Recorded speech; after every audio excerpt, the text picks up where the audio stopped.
quem conheceu o mercado Quinaxis antes da sua extinção, vamos assim dizer, ele sentia-se confortável. Eu me senti confortável. A primeira vez que eu cheguei no mercado Quinaxis, eu tive uma sensação de tipo, uau!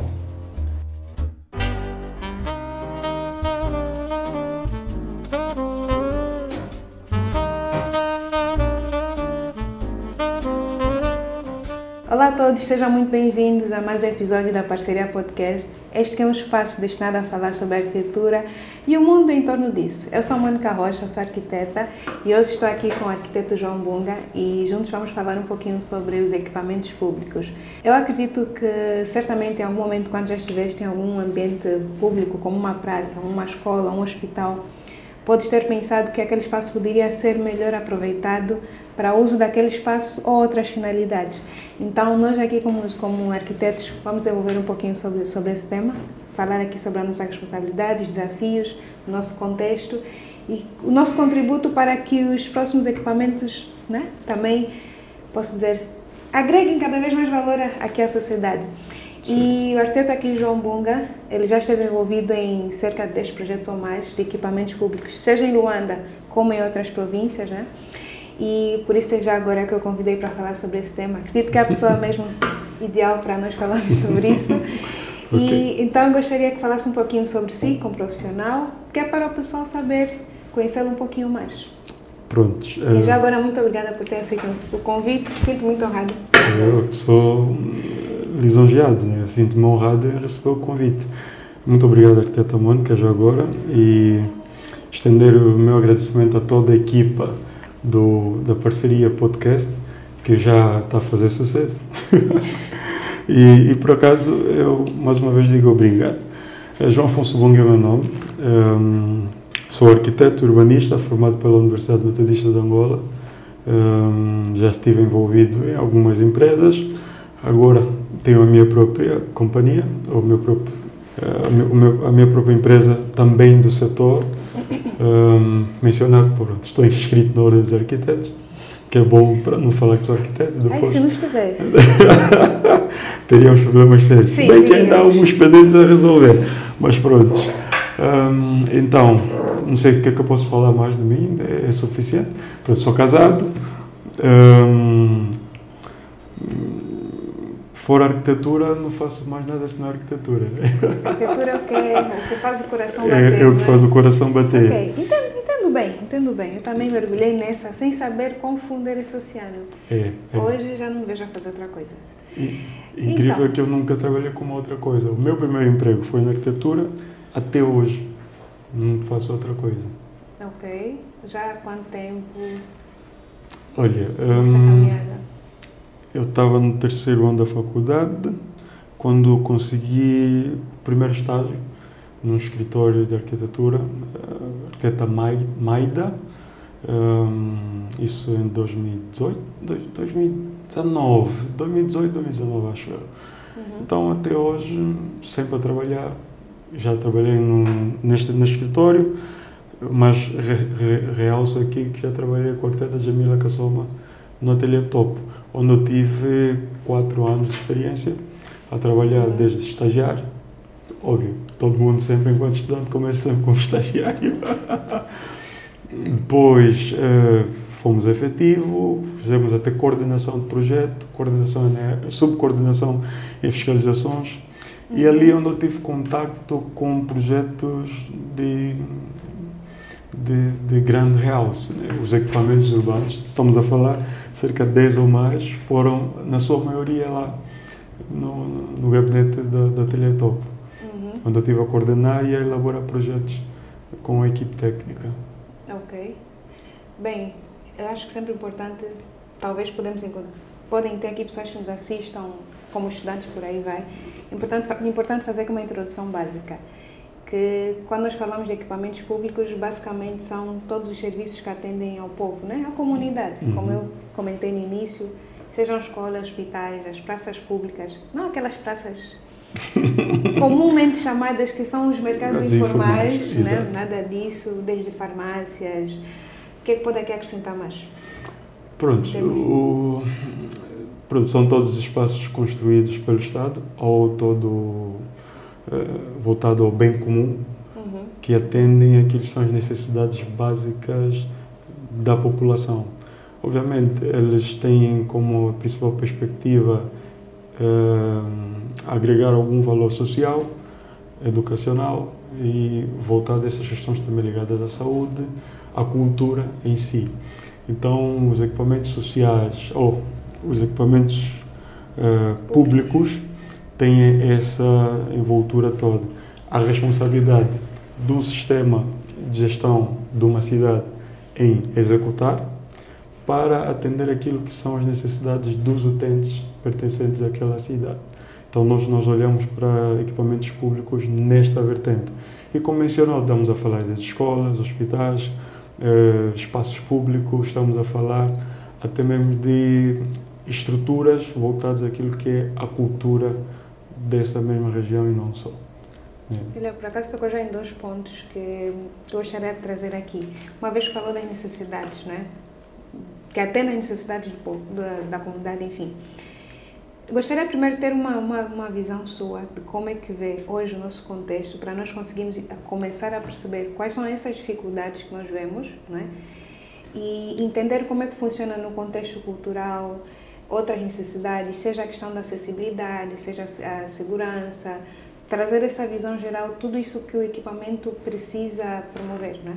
Porque eu acredito que quando uma sociedade, quando nós falamos de equipamentos públicos, estamos a falar de, pronto, se é um serviço que é para servir ao povo, né? A população, sim. A população, sim. Então, como é que eu digo? O cuidado, a atenção que nós damos a eles, isso, como é... aqui. Não há problema. É como se nós estivéssemos a dizer à população que nos importamos, né? Ou seja, quem está a cuidar disto diz que eu me importo com vocês, porque nós conseguimos ver a forma que eles são mantidos, o cuidado. Se um equipamento é abandonado, o que acontece? Então, de forma geral, eu quero entender primeiro essas necessidades, essa visão do nosso contexto aqui em Angola, Luanda. Eu vou pegar algumas palavras que usaste. Estamos a falar de... falaste da questão cultural, tocaste sensivelmente da questão da sensibilidade, da segurança e também aquilo que é... há uma palavra que usaste, está-me a fugir, mas tem a ver com manutenção. Deu para perceber que querias tocar nesse quesito. Sim. Porque nós não podemos falar de equipamentos públicos se são espaços ou infraestruturas que estão voltadas à utilidade... E a sustentabilidade. Sim, estão voltadas à utilidade pública. Esses espaços precisam ter algum cuidado. E estamos a falar de desafios que nós temos relativamente a esses equipamentos. Eu começaria a falar já da questão manutenção.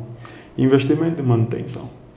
Investimento, digo que em termos de equipamentos públicos, nós não temos ainda uma quantidade de equipamentos públicos que atendem à demanda da nossa população, em todos os aspectos. Porque o ponto aqui é, ao fazermos um projeto, fazemos o projeto para quem? E nós, enquanto arquitetos, também estudamos e analisamos uma questão que é a demografia. Porque, enquanto estudante, nós tivemos a cadeira de Geografia Urbana, e tanto as cadeiras voltadas ao urbanismo. Toda vez que tivemos que pensar em cidade e tudo aquilo que é infraestruturas ou equipamento que atendesse às suas necessidades, temos que pensar a quantas pessoas estaríamos a servir.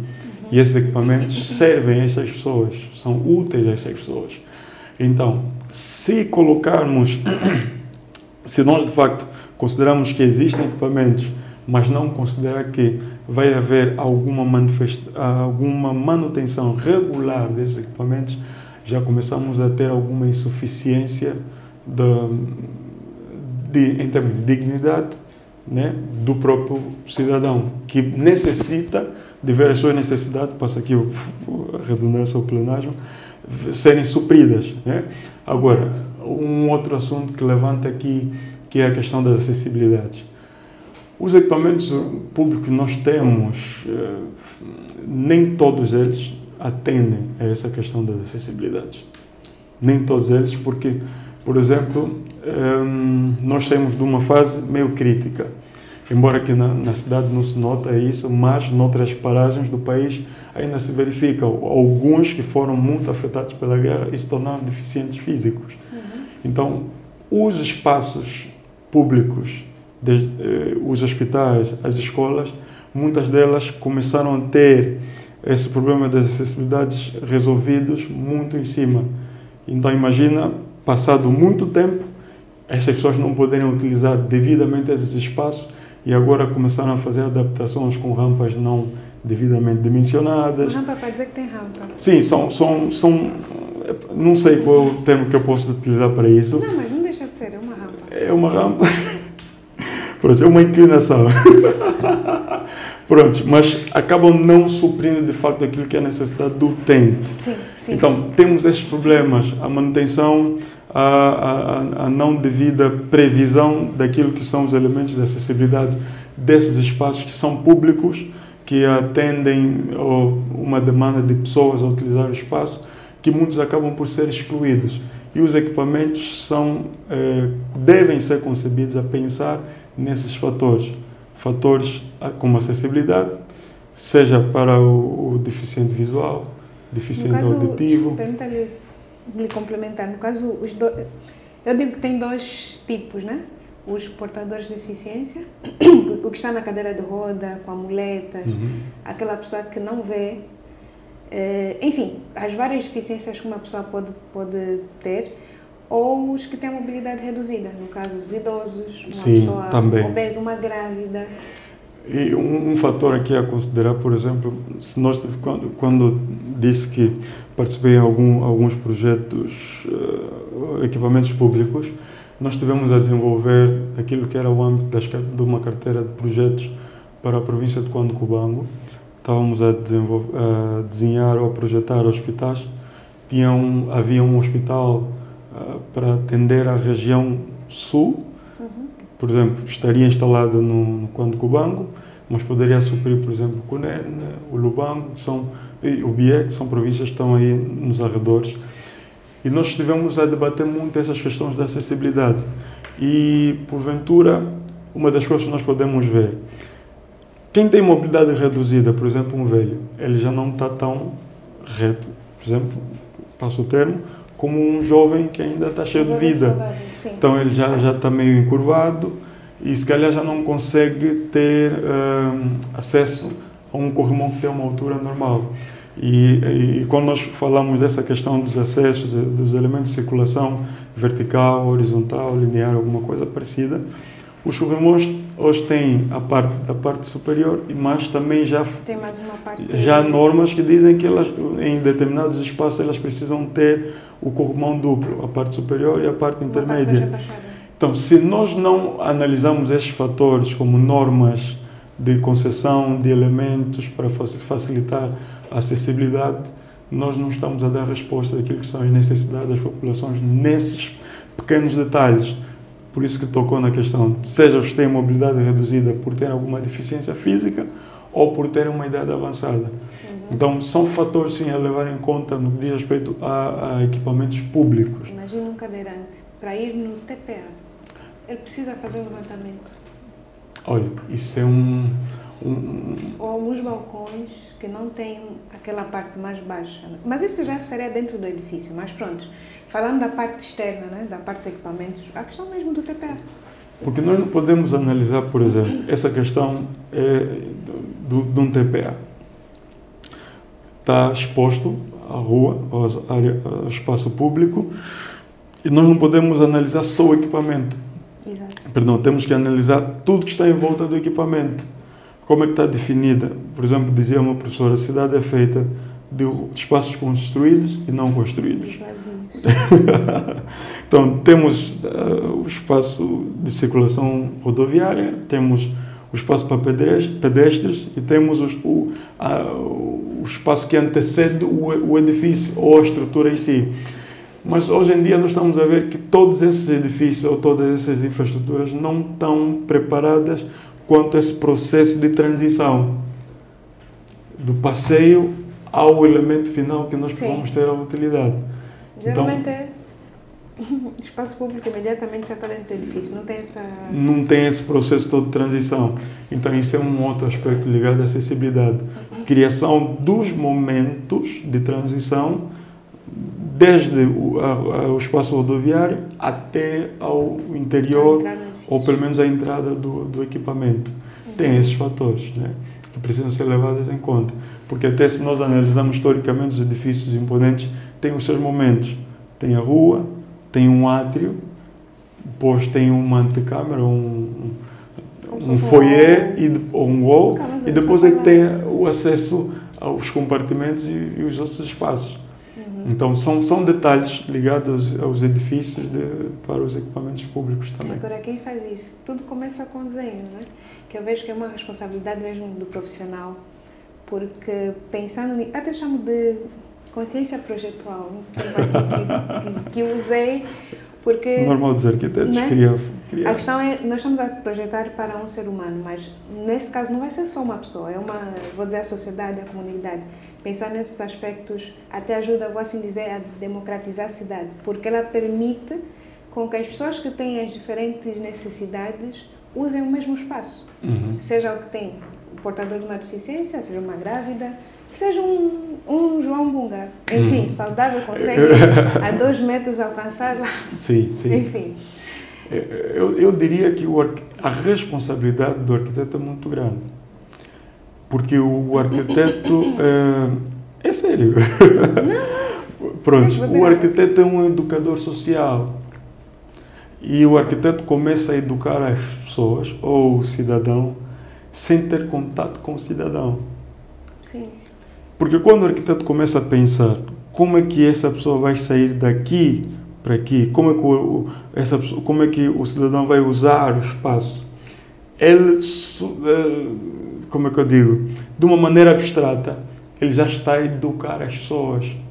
Porque até sair do conceito, da concepção do projeto, até chegar à execução e à construção, o que é que vai acontecer? Depois daquilo ser erguido, ele já definiu como é que a pessoa vai circular. Por exemplo, na academia, nós tínhamos um exercício, chamava o Mondrian, é da metodista, acredito que conhece, o Mondrian. É um exercício muito interessante. Eu não gosto, nunca gostei. Não sei qual gostou daquilo. Exceto no final, né? Depois de ver. Nem no final. Eu apreciava muito a minha maquete, né? Toda branquinha e tal. Havia um objeto chamado plito, né? Que era, porque nós fazíamos um percurso até chegar no interior da galeria e poder visualizar a grande arte, que é o plito, chamava o plito, que é um objeto de destaque da obra. Então nós temos que criar percursos com escada, percursos com rampa, percursos fechados, percursos abertos, percursos cobertos. Tudo isso para dizer o quê? Que é uma forma que o arquiteto cria para educar de uma maneira abstrata, né? Como se fosse a comandar as pessoas. Agora tu fazes isso, tu vais fazer aqui, tu vais andar assim, tu vais... Porque o arquiteto é que define isso. E a responsabilidade do arquiteto é muito grande. Porque não podemos criar cidades sem, primeiro, a opinião geral, porque a cidade não se faz só com arquitetos, claro. Mas no final de tudo, toda essa informação, todo esse conhecimento, desde sociólogos, médicos, artistas, engenheiros, toda essa informação depois vai parar no arquiteto. O arquiteto vai interpretar isso tudo em desenhos, para atender aquilo que são as necessidades de facto das pessoas. Voltando para coisas mais básicas, as praças públicas, não é? O que é que ajuda a fazer as pessoas se conectarem e trazer identidade? Porque nós temos aqui casos de locais que até nem são tão adequados e temos lá um monte de pessoas, elas se identificam com aquele espaço. Pode identificar o que falamos. Acho que lá estão, se identificam. Pronto. E tem espaços que foram projetados, mas não tem lá ninguém. Por quê? Pronto. Eu penso que essa questão cultural, voltada aos equipamentos públicos, eu penso que ela tem duas facetas. Cultural, ligada àquilo que são os nossos costumes, ou a nossa cultura como tal. Nossa forma de habitar, a nossa arte, a nossa identidade cultural, questões regionais, tudo isso, né? Que depois pode ser interpretada como escultura, imagem, figura e tudo mais. Mas também, ligado à questão dos equipamentos sociais, nós temos um fator daquilo que é o novo. E falou aqui, por exemplo, vou usar o exemplo da praça pública. O maior exemplo que nós temos de praça e de espaços públicos assim abertos, grande referência, mercado que nasce. Isso é um assunto que nunca vai se deixar de falar. Fala-se com dor, com tristeza, mas precisamos falar. Havia o mercado que nasce, que era um equipamento público, né? Porque atendia questões sociais como a empregabilidade, o comércio, são fatores econômicos que ajudavam a dinamizar a cidade. E veja que os equipamentos públicos, na verdade, elas é que dão vida a uma cidade. E os espaços públicos fazem parte desse leque de equipamentos públicos, elas trazem um costume ou permitem com que os cidadãos dessa localidade criem hábitos. Isso depois faz parte da sua cultura. Por exemplo, quem conheceu o mercado Quinaxis antes da sua extinção, vamos assim dizer, ele sentia-se confortável. Eu me senti confortável. A primeira vez que eu cheguei no mercado Quinaxis, eu tive uma sensação de tipo, uau! Era um espaço tão vasto, tão clean, como se diz em inglês, limpo, sim, claro, aberto. E tu ficavas assim a olhar à volta, porque os edifícios faziam a cobertura, os carros passavam à volta, e era um espaço aberto, convidativo. As pessoas podiam passar, podiam ficar. É que nem qualquer paragem na Europa ou qualquer outro país, ou em África, tu vais para praças públicas e tu ficas assim, uau, que lugar. Mas hoje tu vais para lá, tu não vais te identificar nem um pouco com o lugar. Porque já não te diz nada. A única coisa que se calhar tu vais olhar e ver, se calhar é só a estátua, né? Que é a mesma. Senão já não tem nada que você diz, pô, eu me identifico com isso. E incrível é que aquilo fazia parte daquela nova era de construção e arquitetura moderna no país. E aquilo foi um marco histórico. O mercado ao lado e a praça em si, e ela deixar de existir, matou e afetou-se consideravelmente naquilo que é a identidade cultural a nível de urbanidade da nossa cidade, como Luanda, especificamente falando. Então, o fator cultural tem que se levar assim em conta. Porque depois a cidade, em vez de se tornar um pouquinho mais ativa, mais viva, mais inclusiva, ela se torna mais fria. As pessoas já não coabitam nos mesmos lugares. Por exemplo, o que morreu no centro da cidade é o número crescente de pessoas a viver. Hoje, o centro da cidade está-se a transformar em espaço para empresas, para serviços e não muito para habitação. E já depois torna-se um espaço muito frio. As pessoas já não vão para lá porque está todo mundo a ser mandado para fora. Mas esse não é o conceito de descentralização que se estava à espera. Não é desativar um certo costume de uma área e depois não ativar numa outra zona. O que acontece é que se desativa aqui e já não se ativa no outro lugar. Para mim o conceito tinha que ser preservar o que já temos de espaços públicos, que já garantia aquilo que é a interação social, a inclusão social, e depois somente investimos naquilo que é o crescimento do mesmo tipo para outras zonas. São esses pontos também que podemos aqui colocar. Muitas vezes, para usar esses espaços públicos, as pessoas não se sentem seguras também. Não é atrativo. Não é como quando você vai viajar, você está passeando muito local público, mas no teu país você não faz isso. Só porque não tem. A questão da segurança, eu penso que a questão de segurança nos equipamentos públicos, nós precisamos refletir a questão de segurança, se nós olhamos para a questão de ter um serviço de proteção, nesse sentido está-se a referir? As pessoas se sentirem seguras para usar os espaços públicos, mais nesse sentido. Sim, segurança e sensação de pertencimento. Pronto, eu, por exemplo, vou colocar aqui um detalhe. Questão de segurança. Os espaços públicos que não são seguros. As tais ditas, ou os tais ditos calçadão, né? Exemplo, eu não posso considerar aquilo como um equipamento ou um espaço público na lei aprovado, né? Mas o que acontece é a adaptação de determinados lugares. Por exemplo, a samba tem o chamado calçadão da samba, né?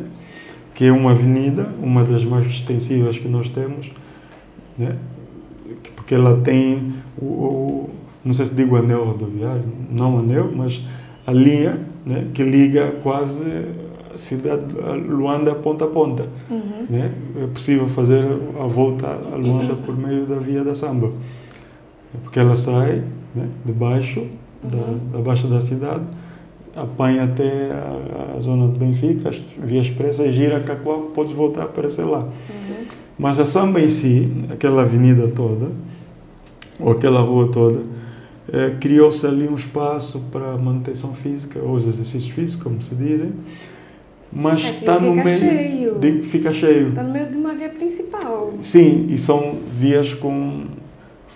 são duas vias, com né? Fluxo intenso. Fluxo intenso de 3 faixas de rodagem, se não estou em erro. Sim. E depois há pedonais, mas também as pessoas quase não usam, e alguns correm o risco de fazer travessias nos lugares impróprios. Então, não se compreende você ter uma zona como a samba, em vez de procurar construir espaços públicos de uma maneira mais adequada e segura para a população, cria-se esses espaços atrativos em uma zona de fluxo de trânsito muito alto. Perigoso. Outro local é o Rocha, eles chamam Rocha Cabine, né? Onde tem a passagem de nível, né? Para quem vai fazer a volta e ir para a samba, quem veio do Rocha, sentido aeroporto. Criaram um campus para a população ali. Sim. Então, se verificar, a forma de acesso àquela zona é perigosa. Embora colocaram ali uma pedonal, mas também não são espaços muito seguros, porque verifica-se muitos acidentes. E um dos acidentes que aconteceu nos últimos tempos foi um jornalista muito conhecido da nossa televisão, acidentou exatamente naquele ponto. Imagina se despistasse e passasse para cima num horário em que tivesse muita gente a usar o espaço. Então, a questão de segurança tem muito a ver com a localização em que é implementado esse mesmo equipamento e como é que está desenvolvida toda uma envolvente. Sim. Tem que ter proteção. Por exemplo, as zonas de circulação também fazem parte dos equipamentos públicos, ou pelo menos do perímetro dos equipamentos públicos. Eu mencionei que se nós temos a cidade como espaços construídos e não construídos, temos as vias de circulação viária, temos as estradas, depois temos os passeios. Mesmo até a nível de passeios, eles têm os seus momentos em função da sua dimensão. Tem que ter um afastamento considerado de acordo às normas que permitam que haja uma segurança ou proteção ao próprio indivíduo ao circular nestes mesmos espaços. Dali nós temos, por vezes, passeios com um afastamento considerável, em que temos espaço verde, temos ali uma ciclovia, em alguns casos, que também é um dos problemas. Mesmo, né? Na Marginal só, né? Tem mais algum ponto, alguma ciclovia aqui, Luanda? Não lembro. Só sai da Marginal. Não lembro. Só na Marginal. É aquela ciclovia cheia de... Pronto, aquelas placas de betão, né, que tem as juntas de dilatação ali e criam desconforto ou coisa. Então são esses aspectos ligados à segurança e tem outros também. Olhando para a nossa cidade, sendo diretamente assim ao ponto, no final, se tivesse que fazer uma reflexão, um diagnóstico de como é que nós estamos em termos de equipamentos, né? Já deu aqui alguns pontos, né? Mas tivesse que dar esse e apontar as principais necessidades são essas, os principais desafios para a construção desses equipamentos, porque não basta só sonharmos, nós temos limitações, temos desafios. Qual é o nosso contexto, no caso? Responder essa pergunta me fez pensar em 50 anos de independência. Que bom, que bom. Já esse ano são 50 anos, né? Pois é. Pronto, 50 anos para aqui, eu só tenho meus 30 e pouco. 20 anos ou menos, né? Menos de 20 anos. Né? Eu preciso considerar o seguinte: nós não estamos tão bem, mas já temos alguma coisa. Por exemplo, se nós citarmos escolas, antes da independência já tínhamos, e continuam a ser as escolas de referência. Já se conota como uma deficiência, né? Porque a população cresceu tanto que até a cidade de Luanda, centro, já não é capaz, já não é suficiente para toda essa gente, então já não temos escolas suficientes. Hospitais, ainda não temos hospitais suficientes, né? Ainda não temos.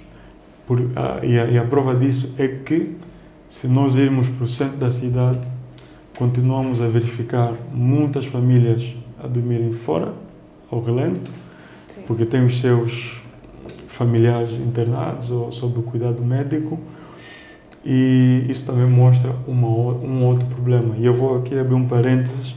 No projeto que estávamos a desenvolver sobre o Hospital Provincial do Quanto Cubango, nós olhamos para esse fator, que já se tornou cultural. Se temos o nosso, por questões de problema também voltado ao déficit do serviço de atendimento público.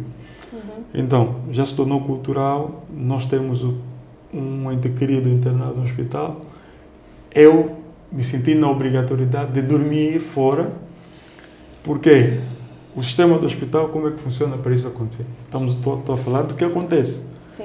É um equipamento público, né? Atende às necessidades da população de uma maneira precária, mas atende. Sim. Aí o enfermeiro, se calhar dentro do hospital não tem os equipamentos ou mantimentos ou suprimentos hospitalares suficientes, então tem que recorrer ao familiar, porque se o familiar não estiver, o hospital não tem como acudir o doente. Isso eu já ouvi, já vi. Tanta coisa envolvida. Sim, não é só a estrutura, tem muita coisa envolvida. Muita coisa além. Então, a nível naquele período que desenvolvemos o hospital, eu lembro que eu sentei com a arquiteta e disse: olha, nós estamos a falar de um hospital que tinha que ter cerca de 200 camas, se não estou em erro, divididas por várias especialidades. Então, eu disse: precisamos aqui criar um espaço, não que queremos perpetuar essa coisa dos familiares ficarem aí fora do hospital, porque isso não tinha que ser uma realidade, mas eu disse: vamos construir aqui uma área que pelo menos eles fiquem abrigados caso isso aconteça e continue, porque já se tornou hábito, já se tornou cultura. Então os projetos precisam também refletir esses espaços. Isso também pensando, né, naquilo que são os déficits que nós temos nos serviços hospitalares e que ainda não são suficientes. Por exemplo, outros espaços que, por exemplo, ainda temos por insuficiência são os espaços de lazer, desde praças públicas, áreas de manutenção física ou de exercícios físicos públicos. Ao ar livre, né? Estamos a falar também de teatros, cinemas. O que eu cheguei a presenciar e participar no projeto de reabilitação do Museu Cinema, acho que esse é o nome, aqui na Maianga, junto a Max. Ali um cinema que já está fechado há muito tempo, e aquilo tem 2 pisos, é um edifício monumental que parece até dos filmes. Aquilo é fantástico. Nós fizemos o levantamento métrico daquilo e começamos a desenvolver o projeto para melhoria do próprio edifício, a reabilitação. É um passo. Por exemplo, um espaço que é um equipamento que é público, que é o Cine, que está na MIB, que tem a forma de uma cúpula. Eu sei lá, é lindo. Também já estive. Já teve pior, aquilo estava abandonado, tentaram pintar, digo tentaram, mas pronto, pintaram, mas se lá agora voltou a estaca zero, continua, se não estou eu, ainda vi que ele está novamente assim, sem utilidade nenhuma. Primeiro é que o equipamento, ela traz vida à cidade. Dignidade. E dignidade à cidade. E se veres, um dos grandes desafios, tocaste na questão do desafio, estamos a falar de investimento, nós não temos investimentos voltados a muitos equipamentos públicos. Há algum feito, por exemplo, os hospitais já foram construídos, não podemos aqui dizer que não há. Há algum, mas precisamos de mais. Ou seja, para a nossa demanda. Sim, precisamos de mais. Precisamos de mais, porque a população, quanto mais cresce, maior é a necessidade. A nossa taxa de natalidade é muito alta. Eu já estou a pensar, eu já estou com o primeiro filho. Está pensando uns 4? Não, 4 aí já estamos a falar em excessos. Antigamente eram 6, a média. Hoje já está reduzido. Para um bacão já está falhando. Essa altura tinha que estar no quinto. Mas isso aqui é uma coisa que a insuficiência já muda a mentalidade da pessoa. Mas quando há suficiência, já ajuda também a pessoa a se organizar melhor, não abusar, obviamente, mas já consegue viver de uma maneira digna. Uhum. Porque viver com insuficiência é muito complicado. Sim, você corre o risco de alguma forma você se ver afetado até a sua integridade física. Estás a ver? Então temos muitos outros problemas ligados a essa questão, desde falta de investimento em muitos casos, falta de manutenção que se reflete no abandono de equipamentos públicos. Sem me lembrar um edifício na ilha, só que eu acho que ele não é um edifício público, está mesmo às ruínas. Na verdade, muitos estão às ruínas, até estamos a falar dos próprios hospitais públicos. Está-se a construir novos, isso é uma coisa, mas a reabilitação dos demais que já existem, equipamentos hospitalares que existem é necessário. Mas agora pensar aqui em algo. Tem um ponto, pronto, primeiro são as pessoas que são responsáveis por fazer os equipamentos e fazer a manutenção.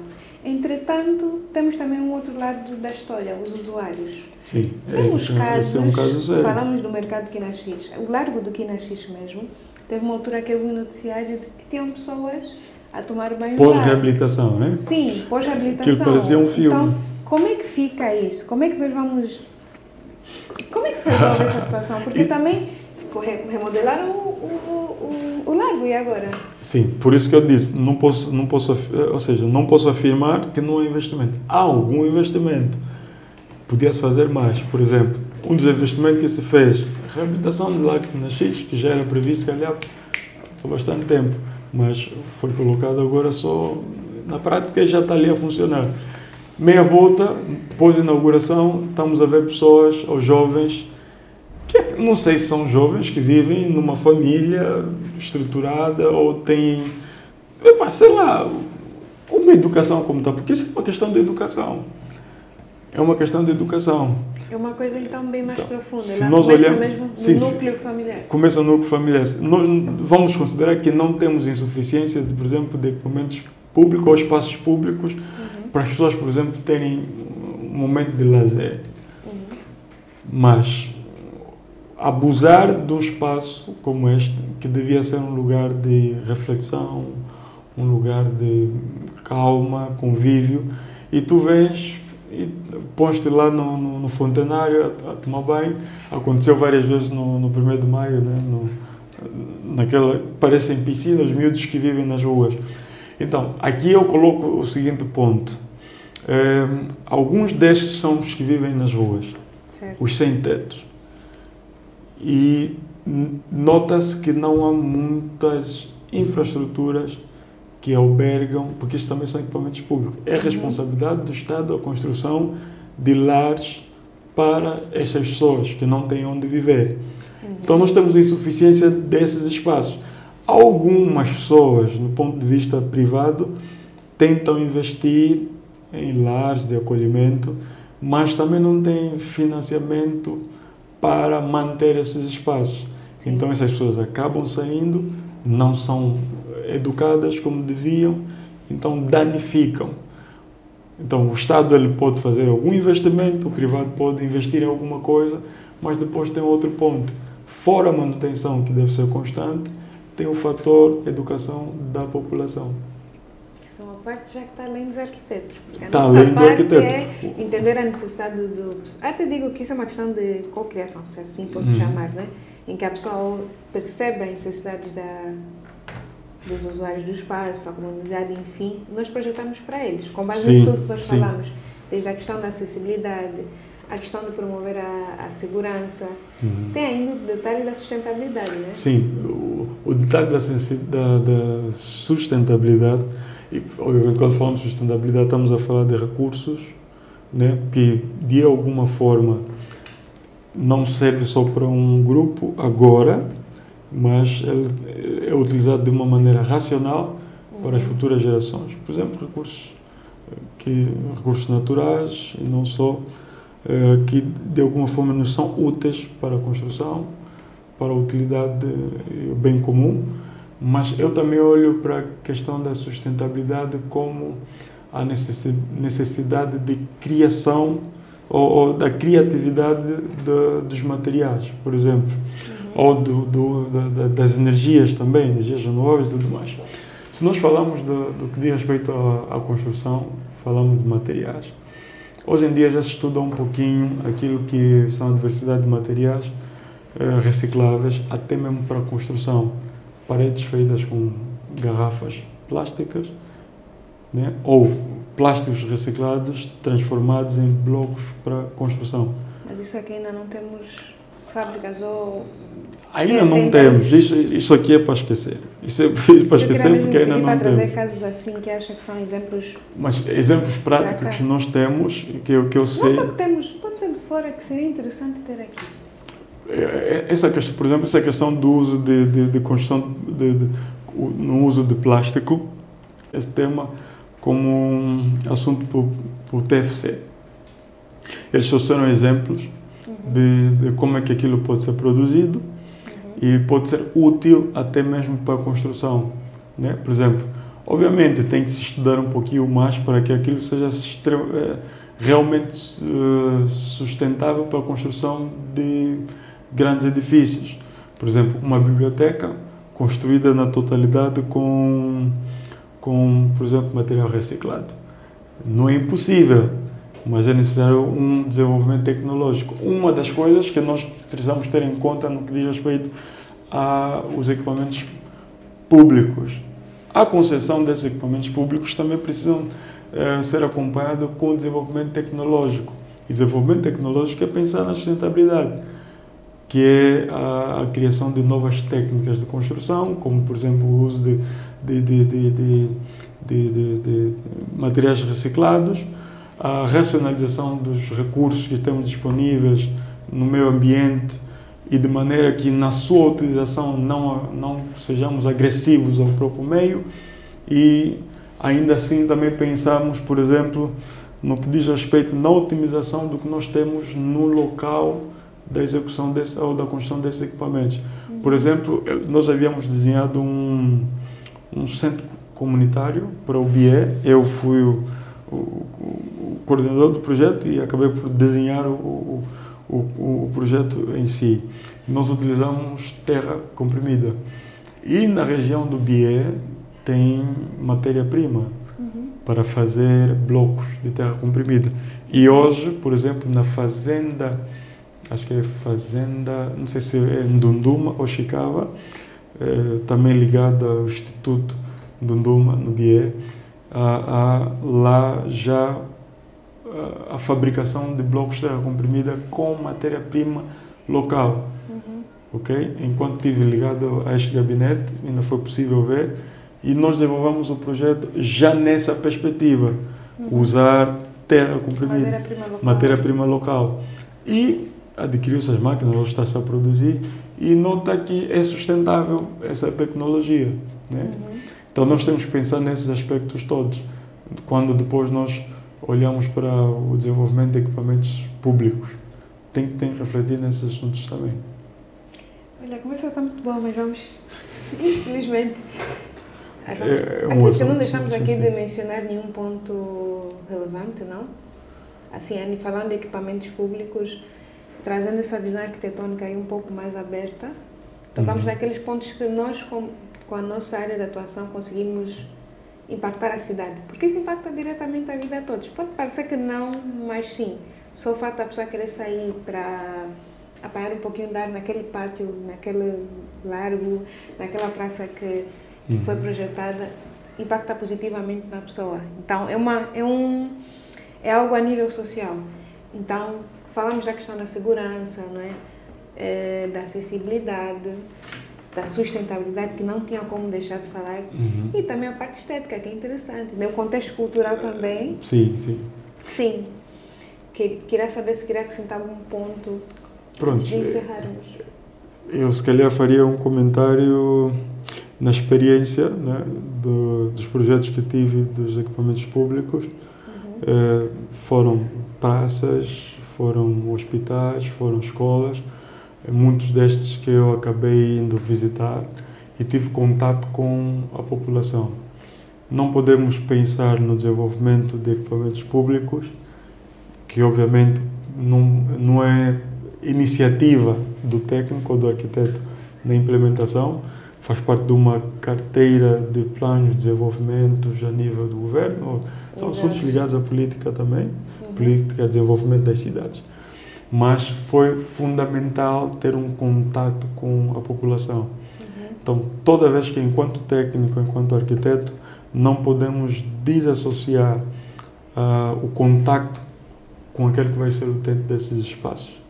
Não só o contato com essas pessoas, mas estudar a fundo a realidade, né, da zona, estudar a fundo aquilo que são os aspectos culturais, estudar a fundo aquilo que são as necessidades locais e fazer uma comparação com outras paragens. Isso, de alguma forma, vai enriquecer. Sim. E, por outra, não deixar de parte aquilo que são as normas específicas para cada equipamento. Eu não vou projetar um hospital provincial da mesma forma que vou, por exemplo, dimensionar um hospital municipal.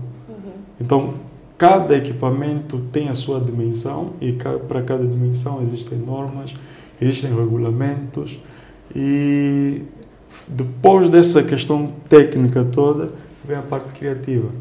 Em que o arquiteto pode ser um pouco mais criativo na implementação de novos materiais, implementação e sugestão de novas tecnologias para a construção.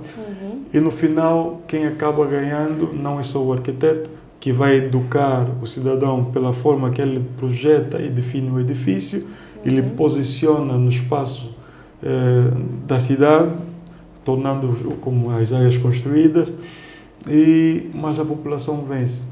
Por isso nós estamos a ver que noutras regiões do mundo, eu tive em França, por exemplo, tu estás numa estação de transporte, seja por comboios, autocarros, tu não estás aí só pegar o teu transporte para te locomover. És capaz de te atrasar só porque estás a olhar na estrutura. Mas antes de olhar para a estrutura, aquilo tudo funciona. Eu fiquei a analisar como é que aquilo tudo está a funcionar. As pessoas andam, as pessoas conseguem se comunicar com o espaço, as pessoas conseguem se dirigir sem que necessariamente alguém lhes diga onde e como chegar. Sim. O espaço em si consegue comunicar isso. E depois tu te perdes com o belo. Então, nós perdemos muito o belo, perdemos muito o funcional, porque muitos dos equipamentos que ainda nos restam, já não nos identificamos com eles, porque ou foram afetados, ou os que já foram construídos agora já não trazem a mesma sensação que os outros nos transmitiram, mas acredito que ainda podemos melhorar e contar com os arquitetos locais, os arquitetos nacionais, porque eles sim podem dar respostas. Gostei dessa parte, porque afinal nós estamos aqui, conhecemos bem as nossas necessidades, nos colocamos na posição de quem vai usar o espaço e usamos. Somos todos. Sim, exatamente, para nós mesmos.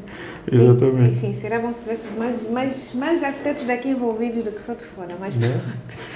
Eu ia lhe pedir para deixar aqui uma reflexão final, Mas só isso que apresentou já, do tipo, eu vejo como profissional, estando a trabalhar nesse sentido, por exemplo, tem um edifício que estamos aqui, já fechamos, já divulguei inclusive, que tem a parte de baixo que é para lojas, o primeiro andar é para restaurantes Esplanada e os outros 2 andares para escritórios. Então, por exemplo, repensar um pouquinho mais em alguns detalhes. Claro que lá tivemos esse cuidado da acessibilidade, da sustentabilidade, da arquitetura bioclimática, que é uma coisa que eu prezo muito. Né? Pensamos um pouquinho não só no que o artificial nos entrega, mas se num momento aquele edifício ficar sem aquela energia toda, a pessoa consegue estar lá um pouco. Eu no meu escritório, se não tiver luz, não dá para ficar lá muito tempo. 1 hora a pessoa vai embora. Então, eu vejo que isso traz essa reflexão para nós como profissionais repensarmos, porque algumas vezes estamos aí focados, o cliente pediu isto, os detalhes todos, a parte estética, mas essa parte que impacta profundamente a pessoa, o usuário de lá. O fato de criar embaixo uma galeria. Olha, eu gosto muito dos combatentes, né? Aquela avenida lá para baixo, pela presença toda de árvores, tudo isso, aqueles prédios, a forma que nota que as pessoas de forma natural não andam fora da galeria. Sim. Essa é a educação que o arquiteto traz. Sim. A forma que nós fazemos o edifício cria esse conforto para quem circular ao lado, para quem estiver a frequentar lá. Então, por isso que eu disse, acho que se não tiver aqui a acrescentar nada, acho que vamos ficar por aqui então. Ficava aí aquela máxima, né, que eu acho que eu mandei para ti, tem que pegar cabo lá. Só para não ter que fazer se for permitido... Tenho que lembrar. Tem que lembrar? Não, quer dizer, essa parte tenho que lembrar de lá. Tens que lembrar de lá, mas eu tenho aqui anotado, se calhar só para terminarmos aqui a conversa, se me permitirem, eu diria assim, olha, agora já nem acho a conversa. Se encontrar... Vai ter que cortar essa parte. É só encontrar a Mônica, né? Está aqui. Diz assim, a cidade é o maior projeto coletivo de uma sociedade. A arquitetura é a sua linguagem. É o maior projeto coletivo. É o Estado, tem vários são as personagens pessoas, envolvidos está todo mundo envolvido. Uns para conceder, outros para cuidar e todos para desfrutarmos dela. Assim. Exato. Olha, faz todo sentido. Faz todo sentido. Acho que... Já agora, da autoria própria ou... Não, uma frase que faz muito sentido. Faz muito sentido. Eu estava a ler alguma coisa aí na internet e eu vou levar essa frase. Ok. Se calhar vou reconstruir ela para depois colocar a minha assinatura. Enfim. Tá bom. João, mais uma vez muito obrigada por Obrigado, ter dedicado aqui o seu tempo de trabalho. Não é difícil encontrar vocês arquitetos. Então, fico muito feliz por ter aceito o convite, por estarmos aqui, conversado um bocadinho. Me deu aqui algumas ideias para algumas coisas que eu estava a fazer. Certo. Alguns detalhes que a pessoa pode saber, mas algumas vezes é uma questão de relembrar e ter a noção que aquele pequeno detalhe que nós colocamos no projeto, ele tem um impacto enorme. Então, para mim foi muito produtivo, né? Enfim, então, muito obrigada. Eu agradeço mais uma vez. Esperamos que possamos melhorar a nossa abordagem. Estamos todos aqui a crescer. e tenhamos, de alguma forma, possibilidade de voltar noutras eventualidades. Ok, muito obrigada. Eu que agradeço. Como nós já sabemos, juntos vamos mais longe. E para que esse podcast seja possível, esteja aqui a acontecer, eu contei com a colaboração de alguns parceiros patrocinadores. No caso, primeiro temos a CRC, que é uma empresa de marcenaria, que faz roupeiros, cozinhas, tudo sobre carpintaria, marcenaria, madeiras. Depois também temos a Casa Inteligente, uma empresa em que líder sobre a questão da domótica, não só em relação a casas, mas em outros vários pontos, tudo a questão da tecnologia dentro das nossas residências, as nossas construções. Temos também a Baxangol, que é uma empresa de castelharias, e tudo dentro desse leque de alumínios, castelharias, eles também entregam muito no nosso mercado. E também temos o nosso espaço de arte, que é a Palomino Artes, que é um espaço onde se faz desde quadros artísticos, texturizações e por aí vai. Onde a arte respira muito aqui nesse espaço. E para fechar temos a Tracengia, que é uma empresa de construção civil, também nossos parceiros, que cuida de toda a parte da obra em si, desde obras de raiz, acabamentos, ou seja, chave na mão. A você que nos assiste, agradeço imenso por nos acompanhar até aqui. Quer dizer que se ficou até aqui porque o tema foi interessante. Então, faça-me saber, conta-me as suas possíveis dúvidas ou mesmo sugestões. Talvez algumas coisas que já tenha visto na cidade, deixa aqui nos comentários para que eu saiba. E também, quem sabe, possa fazer outros vídeos inspirados no seu comentário. Não esqueça de deixar o like e compartilhar para outros profissionais, colegas ou pessoas que estejam envolvidos em projetos de equipamentos. E aguardo por ti até o próximo episódio.